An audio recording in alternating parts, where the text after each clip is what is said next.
So we are going to do a problem that was shortlisted for the 2018 IMO. Let q greater than 0 denote the set of all positive rational numbers. Determine all functions f going from q greater than 0 to q greater than 0, satisfying f of x squared f of y squared equals f of x squared times f of y for all x and y an element of q greater than 0. This is a pretty crazy problem, and the reason is because we have functions that we don't know about and we're trying to figure out what they are. A lot of times that becomes difficult. What we want to look for, especially in these kinds of functional equation problems, is we want to try to find symmetry.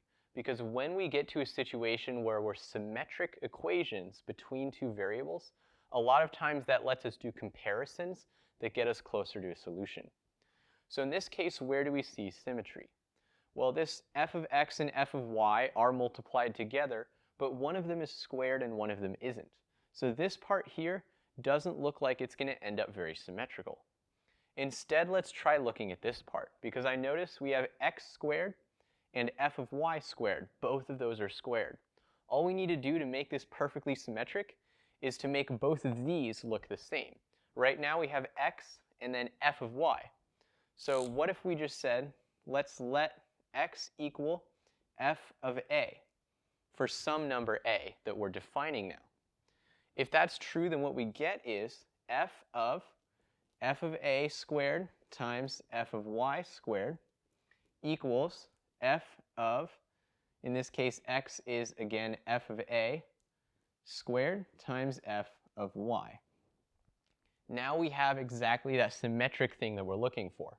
And now what we can do is, because this is symmetric, we know that this output right here is going to be the same if we flip the values of a and y, which means that this function here, f of a squared f of y, well, that's equal to this. So if this part, this expression here, stays equal when we switch a and y, this also has to stay equal when we switch a and y. So we know that this equivalence has to be true. F of a squared times f of y must equal f of y squared f of a. Now let's isolate the variables on each side. So on the left side, we're going to get f of a squared over f of a. And on the right side, f of y squared over f of y. Aha! Now we have some more symmetry. And the reason this symmetry is very helpful is because we know that this expression is the same for two different inputs, a and y. And because we can pick a and y to be whatever we want, that means that this expression has to be the same for every single possible input, a or y. So this expression that we have right here must be equal to some constant, c. Now let's see if we can find another instance of symmetry in this equation that we have here. Something that will get the two sides of our equation to look more similar. Well, right now we have all the functions on the right side of the equation and none on the left side. So let's deal with that first. If we multiply by f of a on both sides, we're going to get f of a squared equals c times f of a. Now notice that we have c only on one side of the equation. Well, right now, if we divide by c, then we're just going to move it from one side to the other side, but that's still not symmetric. So we want to find something else that will let us put c on both sides of the equation. To do that, notice this. On the right side, we have this function thing to the first power. But on the left side of our equation, we have f of a and then squared. So what if we put divided by c squared on the left side so that it matches with the square that we already have? Now in order to do that, we would have to divide by c squared on both sides. So let's see what happens when we do that. We're going to get f of a squared over c squared equals f of a, and then when we do c over c squared, that's going to leave us dividing by c. And now realize that because we divided by c squared over here, we were able to keep the c on the right side. And now we just have squares on the left and the first power on the right. So this is looking much more symmetric. The last thing I'm going to do is factor out this power of 2 from both of these parts on the left so that we take it all the way to the outside. F of a over c equals f of a over c squared. So now that we have this nice symmetric equation, what you might notice is that this is a very interesting equation. So we're going to try to have some fun with it here. Let's do some experiments and see what we can figure out using just this equation. First of all, notice that on the left side we have f of something over c. And on the right side, inside of our parentheses, we have f of something over c as well. It's just that on the left the input is a, and on the right the input is f of a. But we could easily apply this equation to the right side here. And what that would leave us is that f of a over c squared, well, that's going to equal, let's think about what happens to the inside of these parentheses. We can think about this as f of something over c. But we know from this equation that f of something over c is going to equal f of that something over c and then squared. But this time, what we have inside of that parentheses instead of a is f of a. So now we've gone from 2 to 3 iterations. And then from here we have to remember that square that we already had in that original expression. So suddenly instead of having f of a and squared, we have 3 iterations of f and then to the power of 2 times 2, which is equal to 4.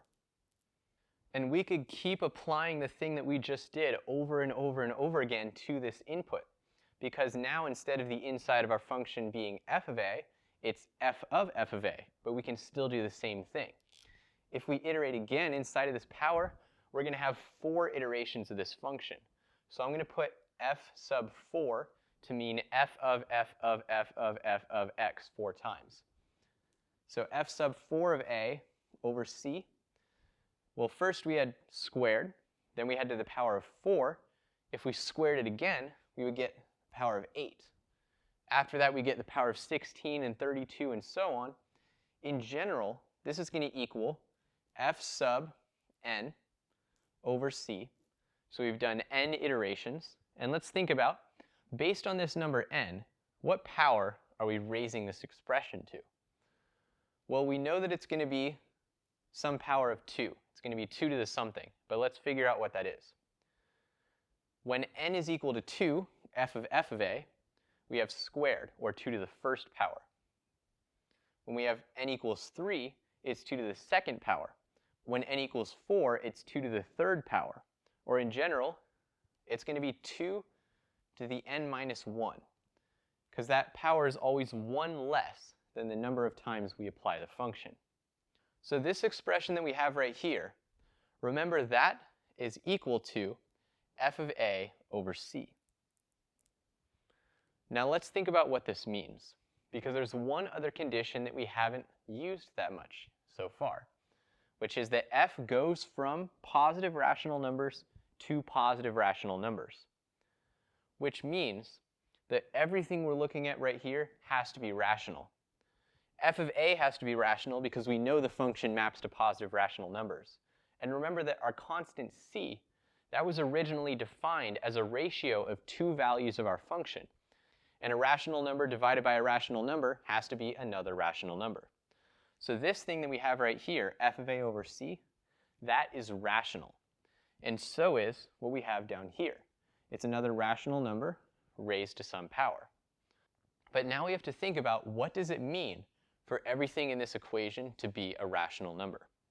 Well, we know f of a over c, that's going to have to equal, as a rational number, some product of prime numbers divided by another product of prime numbers.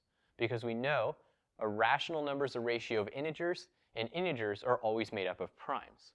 So f of a over c, well, that's going to equal some prime p1 to the power of k1 times some prime p2 to the power of k2, and so on to prime, for example, pi to the power of ki. And that's going to be divided by some prime q1 to the m1 times q2 to the m2, and so on to q sub j to the power of m sub j. All this is saying is we have primes on the top and primes on the bottom. These aren't going to cancel out because we'll say our fraction is in reduced form, and all of these powers are finite. But now let's take a look at what we have over here. We have f sub n of a over c. That's going to be a rational number, but then raised to the power of 2 to the n minus 1. That's pretty big. And what we have to remember is this is true for any value of n, because we can keep iterating this process to make that value arbitrarily large. We can make n as big as we want. So this power could be 512, it could be 1024, it could be a billion. We can make it as big as we want. In fact, we can make it approach infinity because it can just keep on increasing. But that's a little weird because if this is a rational number in here, it's also going to be a ratio of prime numbers on the top and prime numbers on the bottom. But if this is a fraction and we're raising it to an infinitely increasing power, then the powers of the prime numbers in here are also going to increase infinitely. And if we can just keep making those bigger, well, that's never going to be able to equal a finite rational number. That just doesn't make any sense. So there's no way that this works when we have a fraction on the inside. Is there any rational number where this would be possible? Well, it has to be one where when we raise it to a power, it doesn't keep getting bigger and bigger and bigger. What rational number, when we raise it to a power, doesn't change? Well, there's only one rational number that does that, and it's 1. Because 1 is a ratio of no prime numbers. It's an empty product. And 1 to any power is just going to give us 1 right back. So the only way that we can avoid those infinitely increasing powers that don't make any sense is by having 1 as our answer. This function here, f sub n of a over c, that has to equal 1, so that when we raise it to the power, it's still 1. And therefore, we know that f of a over c is also equal to 1. So f of a is going to be a constant. All we have to do now is figure out what that constant is using our good old equation up here. Well, doing that is pretty simple. We can just plug in everything that we see here. On the left side, f of, we don't care what the input is, it's going to be c. So on the left side, we have c. On the right side, we have f of whatever. That's going to be c squared times another c. Or in other words, c equals c cubed. Remember, we're looking at positive rational numbers only. The only positive rational number where c equals c cubed is going to be c equals 1. And therefore, we know our function f of a has to be equal to 1. That is the only possible solution to this function. Now, if we were looking at functions that weren't strictly rational, then there would be other answers. For example, one way to solve this is setting g of x equal to the square root of x. However, that doesn't satisfy the condition that we're only looking at positive rational numbers. So, the way that we got to this answer, and the way that you should try to approach a lot of functional equation problems, is by starting from the perspective of where can I find symmetry in the problem. In this case, we saw x squared and f of y squared, and just from that, we were able to get to a position where we could find something that was symmetric, and then we could play around with the variables. We found another symmetric equation over here, and from that, we were able to get all the information that we needed to solve for our answer just like this.